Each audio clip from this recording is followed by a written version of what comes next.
ஏதேனும் மாற்றம் நிகழ்ந்து விடாதா? ஏதேனும் மாற்றம் நிகழ்ந்து விடாதா? எங்களை எல்லாம் காப்பாற்ற யாராவது வரமாட்டார்களா என்று ஒட்டுமொத்த தமிழ்நாடே எதிர்பார்த்த தருணம் அது.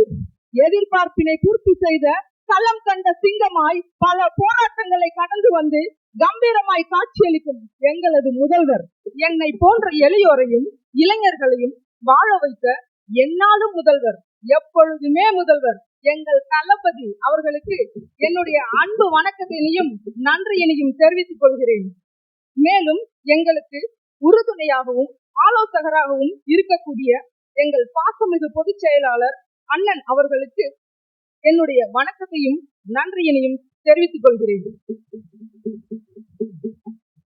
மேலும் தேர்தல் சமயத்தில் எனக்கு உறுதுணையாக இருந்த மாவட்ட செயலாளர்களுக்கும் ஒன்றிய நகர பேரூர் கழகம் சார்பணி மகளிரணி உறவினர்கள் மற்றும் நண்பர்கள் ஆகிய அத்துணை நல்லுள்ளங்களுக்கும் என்னுடைய நன்றியினையும் வணக்கத்தினையும் இந்த நேரத்தில் தெரிவித்துக் கொள்ள கடமைப்பட்டுள்ளேன்.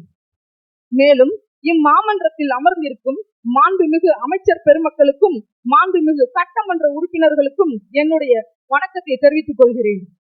மேலும் என்னை வாழ வைத்த கிருஷ்ணராயபுரம் மற்றும் வஞ்சி மாநகர கரூர் மக்களே, உங்கள் அனைவருக்கும் என்னுடைய மனமார்ந்த நன்றியினையும் வணக்கத்தினையும் தெரிவித்துக் கொள்கிறேன்.